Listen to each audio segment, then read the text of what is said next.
আপনারা যারা আমাদের এই গল্পগুলো শুনতে ভালোবাসেন তাদের জন্য আজকের গল্প নিহার রঞ্জন গুপ্তের লেখা প্রতিহিংসা। পাটনা জংশন থেকে মেল গাড়িটা রাত ঠিক 10টা 10 মিনিটে ছাড়ল। প্রায় আধ ঘন্টা ট্রেনটা লেটে রান করছে। শশাঙ্ক হোটেল থেকেই ডিনার খেয়ে বেরিয়েছিল। একটা কূপ আগে থেকে রিজার্ভ করা ছিল। বেনারস থেকে রমা উঠবে কথা আছে, সেই কারণেই একটা কূপ রিজার্ভ করেছিল শশাঙ্ক। পাটনা যাবার পথে রমাকে শশাঙ্ক বেনারসে নামিয়ে দিয়ে গিয়েছিল। অ্যাটেন্ডেন্ট কূপটা দেখিয়ে দেওয়ার পর দরজার নখ ঘুরিয়ে শশাঙ্ক দরজাটা খুলে ভেতরে পা দিল। কূপের ভেতরটা অন্ধকার। অন্ধকারেই হাতড়ে হাতড়ে শশাঙ্ক সুইচটা টিপে দিতেই আলোটা জ্বলে উঠল। সঙ্গে সঙ্গে থমকে দাঁড়ালো শশাঙ্ক। শীতের রাত, তাই সকাল থেকে বৃষ্টি পড়ছে। বৃষ্টির জন্য ঠান্ডাটা আরও কনকনে। কূপের নিচের বাড়তে জানালা ঘেঁষে একজন লোক বসে, গায়ে একটা কালো রঙের ভারী গ্রেট কোট, মাথায় একটা ফেল্ট ক্যাপ, সাজানো একজোড়া গোঁফ, মুখে ফ্রেঞ্চ কাট দাড়ি। শশাঙ্ক জিজ্ঞেস করল, আপনি কে? এটা আমার রিজার্ভ করা কূপ, পাটনা টু হাওড়া রিজার্ভ করা, ডে অ্যান্ড নাইট। ভদ্রলোকের গলা যথেষ্ট গম্ভীর। তিনি বললেন, সেটা তো আমি জানি। শশাঙ্ক একটু বিরক্ত হলো, বলল, জানেন তো এই কূপেতে উঠলেন কেন? ভদ্রলোক আবার বলতে শুরু করলো, মিস্টার শশাঙ্ক চৌধুরী, আপনার সঙ্গে একটা বিশেষ প্রয়োজন আছে বলেই I was waiting for you. Shashanka অবাক, বলে, আমি তো আপনাকে চিনতে পারছি না। ভদ্রলোক বলল, ভালো করে চেয়ে দেখুন তো, তাহলেই চিনতে পারবেন কে আমি। শশাঙ্ক বলল, আপনাকে চিনবার আমার কোনো প্রয়োজন নেই, আপনি আমার কূপ থেকে বের হয়ে যান। ভদ্রলোকের গলা যেন আগের থেকেও একটু বেশি গম্ভীর হলো। সে বলল, দরজাটা লক করে বসুন, আমার প্রয়োজন শেষ হলে আমি নিজেই চলে যাব। শশাঙ্ক বলে, না, আপনার সঙ্গে আমার কোনো প্রয়োজন নেই, আই ডোন্ট নো ইউ। ভদ্রলোক যেন আরও কঠিন হলেন। তিনি বললেন, মিস্টার শশাঙ্ক, দরজাটা বন্ধ করে বসুন। লোকটার কণ্ঠস্বরে এমন কিছু একটা ছিল যা শশাঙ্ক লঙ্ঘন করতে পারল না, তবু ইতস্তত করে দরজাটা বন্ধই করল। ভদ্রলোক হঠাৎ তার গম্ভীর গলায় বলতে শুরু করলেন, মিস্টার চৌধুরী, আজ থেকে ঠিক 2 বছর আগে, সেটাও ছিল 21শে ডিসেম্বর, শীতের রাত। সে রাত্রেও এমনি বৃষ্টি পড়ছিল, মনে আছে? শশাঙ্ক খুব ক্যাজুয়ালি উত্তর দেয়, না, আমার কিছু মনে নেই। ভদ্রলোক বললেন, মনে করার চেষ্টা করুন, বেশি দিনের তো কথা নয়, মাত্র 2 বছর আগে 21শে ডিসেম্বর রাত। কি মনে পড়ল? শশাঙ্ক যেন অনড়, কোনো উত্তর সে দেবে না। সে বলে, না, এরকম কিছু আমার মনে পড়ছে না। ভদ্রলোক একটু ঝাঁঝালো গলায় বলল, পাটনা থেকে এই ট্রেনেই আপনি এবং নলিনাক্ষ বোস উঠেছিলেন, কি মনে পড়ছে এবার? শশাঙ্ক খানিকটা থতমত খেয়ে যায়, বলে, কে কে আপনি কে? ভদ্রলোক বলেন, কেন, চিনতে পারছেন না? শশাঙ্ক বলে, না, চিনতে পারছি না। ভদ্রলোক আবার সেই গুরুগম্ভীর গলায় বলে, আমি সেই দিনকার আপনার রাত্রের ট্রেনের সঙ্গী ছিলাম, নলিনাক্ষ বোস, আপনার বিজনেস পার্টনার। শশাঙ্ক যেন হঠাৎ করে আকাশ থেকে পড়ল। সে বলে উঠল, হ্যাঁ হ্যাঁ, মানে মানে তুমি কি করে কি করে? আগন্তুক ভদ্রলোক বলল, হ্যাঁ, নলিনাক্ষ বোস। অবাক হবারই কথা, তাই না? তোমরা তো আমাকে দেখে, না না না, আমি মরিনি, ভুল করো না, আমি কিন্তু মরিনি, বুঝতেই পারছো? সত্যি সত্যি সে রাত্রে আমি মরিনি। মদের সঙ্গে তুমি আমায় ঘুমের ওষুধ মিশিয়ে দিয়েছিলে, তাই না? তারপর নেশাগ্রস্ত আমাকে চলন্ত গাড়ি থেকে ঠেলে ফেলে দিয়েছিলে। কিন্তু আমি কিন্তু মরিনি শশাঙ্ক। শশাঙ্কের যেন বিস্ময়ের অবধি নেই। সত্যি কথা বলতে কি, অচিন্তনীয় ঘটনায় সে বুঝি বোবা হয়ে গিয়েছিল, আর মনে মনে ভাবছিল, এটাও কি সম্ভব? নলিনাক্ষ আজও বেঁচে আছে। নলিনাক্ষ আজও বেঁচে আছে, কিন্তু কি করে সম্ভব? নিজের হাতে যাকে সে সাক্ষাৎ অর্থাৎ অবধারিত মৃত্যুর মুখে ঠেলে দিয়েছিল, সে মরেনি, আজও মরেনি, আজও সে বেঁচে আছে। কথাটা শশাঙ্কর কাছে যেন একটা অবাস্তব সত্যি। তারপর শশাঙ্ক খানিকটা নড়ে চড়ে বসে নিজের গায়ে নিজে হাত বুলাতে লাগলো। তারপরে সে ভাবল, সে জেগে জেগে স্বপ্ন দেখছে না তো? এতদিন পরে এই চলন্ত ট্রেনের কূপের মধ্যে বসে বসে সে কি স্বপ্ন দেখছে? জেগে স্বপ্ন? শশাঙ্কর হঠাৎ মনের মধ্যে জেগে উঠল পুরনো স্মৃতি, সেই রাতের স্মৃতি। নেশায় চুর নলিনাক্ষকে সে মদের মধ্যে ঘুমের ওষুধ মিশিয়ে দিয়েছিল। ভেবেছিল নলিনাক্ষ ঘুমিয়ে পড়লে তার ঘুমন্ত দেহটা মাঝরাত্রে কোনো এক সময় চলন্ত ট্রেন থেকে ঠেলে ফেলে দেবে। কিন্তু অদ্ভুত ব্যাপার, সেদিন রাতে নলিনাক্ষ কিছুতেই ঘুমাচ্ছিল না। অবশেষে তাই নেশাগ্রস্ত নলিনাক্ষকে এক সময় টানতে টানতে কূপের বাইরে নিয়ে গিয়ে চলন্ত গাড়ি থেকে ঠেলে দেয় শশাঙ্ক। দরজাটা আগে থেকেই সে খুলে রেখেছিল।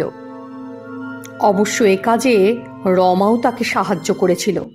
সে তখন ছিল অন্য একটা কম্পার্টমেন্টে, এবং সে রাত্রে সমস্ত কিছু ঘটেছিল পূর্ব নির্দেশ মতো।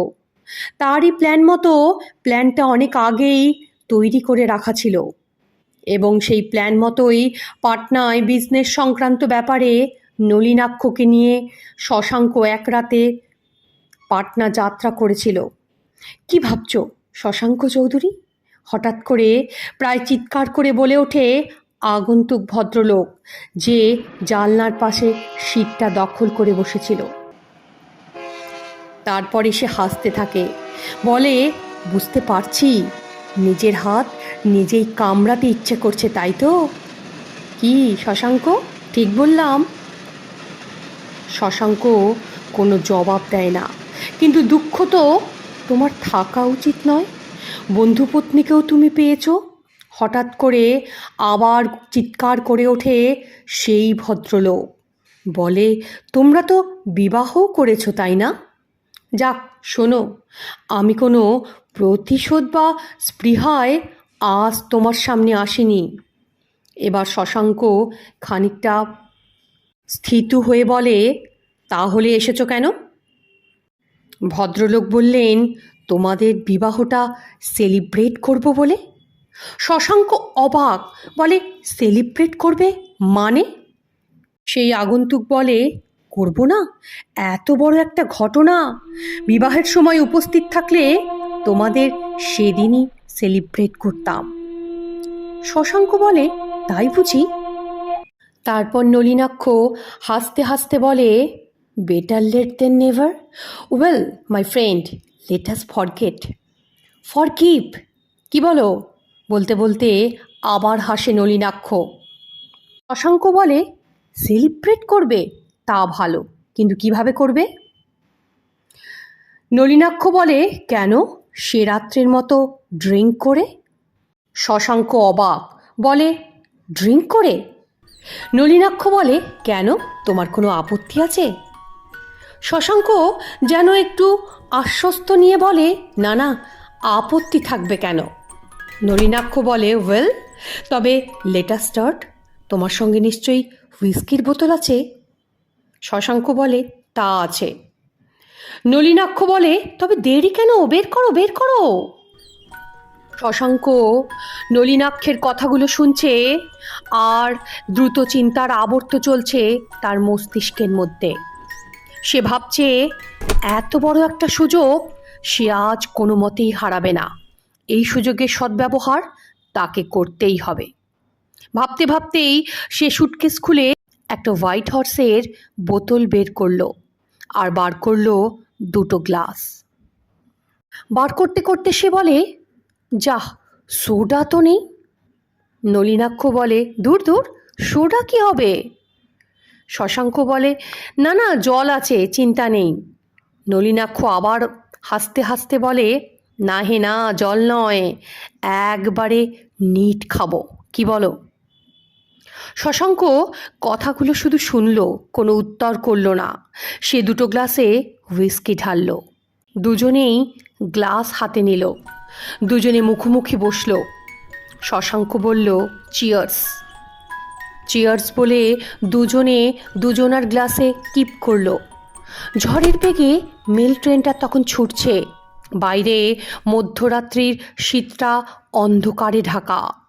মধ্যে মধ্যে জানলা পথে দেখা যায় পিছিয়ে পড়া গাড়ির গতিবেগের সঙ্গে স্টেশনের আলোর ইশারা। প্রথম পেগটা শেষ হলো। আবার শশাঙ্ক গ্লাসে হুইস্কি ঢালল। গ্লাসে ঢালতে দেখে নলিনাক্ষ বলে, শশাঙ্ক? শশাঙ্ক বলে, হ্যাঁ। নলিনাক্ষ বলে, কি ভাবছো বলো তো? আমার মনে হচ্ছে তুমি কিছু ভাবছো। শশাঙ্ক কিন্তু সত্যই কিছু ভাবছিল। সে ভাবছিল তার সুটকেসে লোডেড পিস্তল আছে, এবারে আর সে ভুল করবে না। গুলি করে মৃতদেহটা কোনো এক সময়ে গাড়ি থেকে আগের বারের মতনই ফেলে দেবে, কিন্তু ফেলে দেওয়ার আগে সে গুলি করে মারবে। নলিনাক্ষ শশাঙ্কের মুখের দিকে তাকিয়ে বলে, কি ভাবছো? ভুল করেছিলে তাই তো? সেবারে ভুল করেছিলে। শশাঙ্ক কেমন যেন আঁতকে ওঠে, বলে, ভুল? নলিনাক্ষ বলে, হ্যাঁ, নেহাতি সত্যি মরে যাব ভেবেই তো গাড়ি থেকে ঠেলে দিয়েছিলে, তাই না? শশাঙ্ক চুপ, সে একটিও কথা বলছে না। নলিনাক্ষ আবার বলল, একটা কথা বলবো শশাঙ্ক? শশাঙ্ক শুধু কি বলল। নলিনাক্ষ বলল, তুমি এখনো রমাকে বিশ্বাস করো? অবাক হয়ে তাকায় শশাঙ্ক নলিনাক্ষর দিকে। আর সে এক মনে শুনছে তার কথা। সে বলে যাচ্ছে, সে যে তোমার সঙ্গে প্রতারণা করবে না তার কি কোনো গ্যারান্টি আছে? শশাঙ্ক একটাও কথা বলছে না, সে একবারে চুপ। নলিনাক্ষ আবার বলছে, ও একটা সাপিনী। হ্যাঁ হ্যাঁ, রমা একটা সাপিনী। তুমি জানো না, জানতেও পারোনি, তোমার সেক্রেটারি পলাশ ভৌমিক, যাকে তুমি নূতন অ্যাপয়েন্ট করেছো। হ্যাঁ হ্যাঁ, তার কথাই বলছি। কিছুই বোধ হয় তোমার এখনো নজরে পড়েনি, তাই না? শশাঙ্ক খানিকটা আঁতকে উঠে বলে, না না না, এটা অসম্ভব। নলিনাক্ষ হাসে, বলে, রমার পক্ষে কোনোটাই অসম্ভব নয়। বি কেয়ারফুল নাও। নাও, গ্লাসে ঢালো। আবার গ্লাস ভর্তি হলো। শশাঙ্কের মনে হয় নলিনাক্ষের নেশা জমেছে। এবার পিস্তলটা সে বার করবে বলে মনে মনে স্থির করে। কিন্তু নলিনাক্ষের সামনে সে কি করে বার করবে? হঠাৎ ওই সময় নলিনাক্ষ উঠে দাঁড়ায়। কূপের ভেতরটা বড্ড স্টাফি মনে হচ্ছে, আমি 2 মিনিট একটু বাইরের থেকে আসি। নলিনাক্ষ বেরিয়ে গেল। এই সুযোগটাই তো চাইছিল শশাঙ্ক। তাড়াতাড়ি সুটকেস খুলে সে পিস্তলটা বের করলো। তারপর নলিনাক্ষের আসার অপেক্ষায় চুপচাপ বসে রইল সিটের ওপর। প্রায় মিনিট 15 পরে নলিনাক্ষ ফিরে এলো। শশাঙ্ক এক মুহূর্তের জন্য দেরি করল না, পিস্তলটা তুলেই তাক করল সঙ্গে সঙ্গে। নলিনাক্ষ শশাঙ্কের দিকে তাকিয়ে বলে, উফ, পিস্তলটা নামাও হে, নামাও। কথাটা শুনে শশাঙ্ক থতমত খেয়ে যায়, কিন্তু পর মুহূর্তেই সামলে নিয়ে নিজেই পরপর দুটো ফায়ার করে। তারপর আবার বোবা হয়ে যায় শশাঙ্ক। নলিনাক্ষ দাঁড়িয়ে মৃদু মৃদু হাসছে। সে বলে, আমি জানতাম শশাঙ্ক, আমি জানতাম you will try again on my life, আর সেজন্য আমি প্রস্তুত হয়েছিলাম, বুঝেছ? শশাঙ্ক আবার বোবা, বলে, তুমি তুমি কি করেছো? নলিনাক্ষ হাসে, বলে, আমার জামার তলায় বুলেট প্রুফ আছে, লোহার বর্ম, বুঝেছ? You rascal. শশাঙ্ক দিকবিদিক জ্ঞানশূন্য হয়ে ঝাঁপিয়ে পড়ে নলিনাক্ষের উপর হিংস্র নেকড়ের মতো। পর দুহাতে তার গলাটা চেপে ধরে। আর ঠিক সেই মুহূর্তেই নলিনাক্ষ যেন হাওয়াতে মিলিয়ে যায়। কূপের মধ্যে সে ছাড়া আর কোনো দ্বিতীয় প্রাণী নেই, সে একা। তখন সে ছুটে বাইরে বেরিয়ে যায়, দেখে করিডরও ফাঁকা, কেউ কোথাও কোনো দিকে নেই, গাড়ির দরজাটা খোলা। ঠিক সেই মুহূর্তেই অঘটনটা ঘটে গেল। শশাঙ্ক অন্ধকারের মধ্যে চলন্ত গাড়ি থেকে পড়ে গেল। কে যেন ট্রেনের বাইরে তাকে ধাক্কা দিয়ে ফেলে দিল। গয়া স্টেশনের কিছু আগে শশাঙ্কের মৃতদেহটা পাওয়া যায় 2 দিন পরে। পুলিশ তার পকেটে একটা চিঠি পায়, সেখানে লেখা, আমার মৃত্যুর জন্য কেউ দায়ী নয়, শশাঙ্ক চৌধুরী। শ্রোতা বন্ধুদের উদ্দেশ্যে অনুরোধ, আমার এই গল্পটা যদি আপনাদের ভালো লাগে, চ্যানেলটাকে লাইক, সাবস্ক্রাইব আর শেয়ার করতে ভুলবেন না কিন্তু।